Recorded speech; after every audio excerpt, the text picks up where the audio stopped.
তুই আমার বড় দিনের লাইলিটা কিটা তোর যে বিয়ে তো বুদ্ধের দাঁত ভাঙেনি দিত বিয়া করাইয়া মন পুরো তো একদম ফেসে হয়ে গিয়েছে। ধরনের মেয়ে লাগবে, রাতে চমকানো নাকি দিনে চমকানো? সবই তো তার।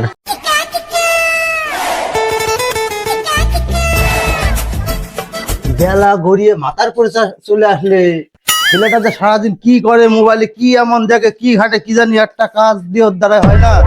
বাড়ির এত কাজ, একটা কাজ বললি তার ওর দ্বারা হয় না। এত কাজ করে আছে, তার ছেলেটার দিয়ে কোনো কাজ হয় না। বাড়ির সমস্ত কাজ সব আমাদের করতে হয়। সারাদিন পাগল পাড়ার করে পুলা আর পারি না। পাসাপা জিন্স প্যান্ট পরা, শার্টের বুতাম খোলা, রাহুল কাটিং চুল শাটিং, কানে পড়ছে দুল, পাড়ার লোকে নাম রাখছে তার পান্তুয়া আবুল। এই ওই নাম আমার পাড়ার লোকটাকে দি, ওই আবুল নাম রাখলে আমার দাদা। তুই আমার বড় দিনের লাইলিটা কিটা? আব্বা আছে, তুমি চিনবা না। তুই তো ছোট মানুষ, সারাদিন তো কোনো কাজ কাম করিস না, সারাদিন তো ওই পাড়া আর ওই বকাটা ছেলে পেলের সাথে ঘুরে বেড়াস, শুকনো পাতা ডলে ফেলে খাস না তো? না আব্বা, কি যে বলো তুমি। আর কিরা বলেছো, ছোট মানুষ কিরা বলেছে? আমার বয়সে একটা গাছপালাও বেশি নেই। এই গাছ মরেছে পানির অভাবে। আমি বলছি বড় হয়। এই তোর যে বিয়ে দেবো, তোর তখন বুদ্ধের দাঁত ভাঙেনি। পড়বানি দুদিন তো বিয়ের পরেও ভাঙে। তোর বিয়ে আমি এখন দেবো না, তোর বিয়ে দুবানি। সামনের বছর তেল না উঠুক, আর তেল বেচে তোর খানা করে বিয়ে দেবো। তুমি তা তো পাবে না এখন, মানে এখন দিলে আমার বিয়ে দিলে তো তোমার সমস্যা। তুমি আব্বা না, তুমি আব্বা যাতে কলো দূর থাকবোই না আমি এই বাড়ি। আমি জানি তো আমার মা মরার পর থেকে তুমি আমার উপরে হিংসা করো, তুমি আমার ভালো চাও না একদমই। এই যাচ্ছিস যা, বাজারে শুকনো পাতাটা ডলে খাস নে, আর যত রাতি হোক সকাল সকাল বাড়ি আসিস।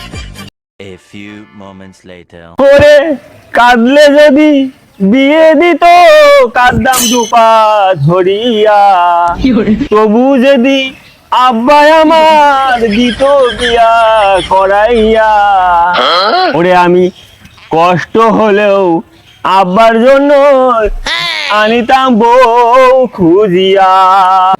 ওই জন্যই বলি সকাল থেকে আকাশটা এত ধোয়া ধোয়া কেন? তোর মন পুরো তো একদম ফেসে হয়ে গিয়েছে। তা বালতিতে করে আমি পানি ঢাললে হবে না? ফায়ার ব্রিগেড ডাকবো? বন্ধু, ফায়ার ব্রিগেড ডাকতে হবে না তোর। তুই পারলে আমার একটু বিষের বোতল এনে দিবি, আব্বার সামনে গিয়ে দেখাই, যদি আব্বা বিয়েটা আমার দেয়। ও এই ব্যাপার, তো তুই আমার সাথে বলবি তো, তোর বৃষ্টির খাওয়া লাগবে না, তোর বাবার সাথে আমি কথা বলছি। বন্ধু, তুই আমার বাপের চিনিস না? আমি আজকে 6 বছর ধরে বলছি আমার বিয়ে দাও, আমার বিয়ে দাও। আর আব্বা কি বলছে জানিস?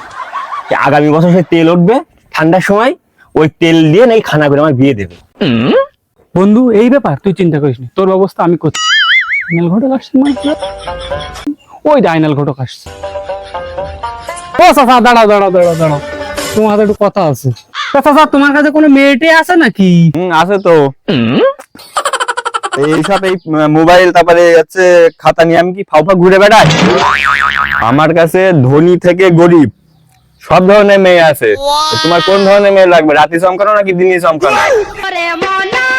চাচা দিনে চমকানো তো বুঝলাম, রাতে চমকানোটা কি? ওই রাতে চমকানো বুঝলে না, ওই ময়দা সুন্দরী। চাচা আমার বন্ধুর জন্য রাতে চমকানোর দরকার নেই, তুমি একটা দিনই চমকানো দেখালেই হবে। আছে তো, খাতাটা ধরো।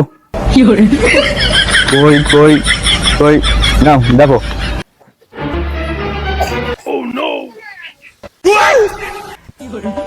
চাচা আমরা মেয়ে দেখতে চাইলাম, ছাগল দেখতে চাই, নিয়ে না তোমার খাতা কলম ধরো।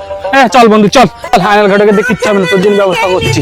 দাঁড়াও, অফার গুলো শুনে যাও। কি বলছো? তোমার কাছে আবার অফারও আছে? অফার টফার দরকার নেই তো বন্ধু, তুই সঙ্গে ছাগল নিয়ে ঘুরে, ছাগল ঘটক মানসি ঘটক না, তুই চল। দাঁড়া বন্ধু দাঁড়া, দেখি কি অফার বলে শুনিনি। শুনবি তাহলে শোন।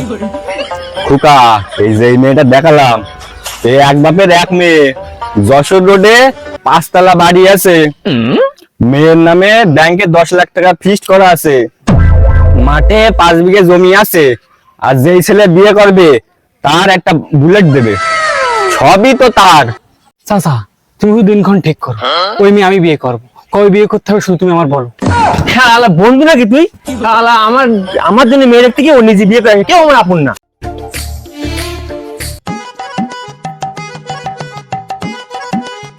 চাচা, ও চাচা, কি হয়েছে? তোমার ছেলে দিকে ধরা পড়েছে, মেম্বারে বিচার ডেকেছে। আল্লাহ, আমি তো ঝুলিয়ে পুড়িয়ে মলাম, তুই এত কাজ তুই ও কাজ করতে গেল কেন?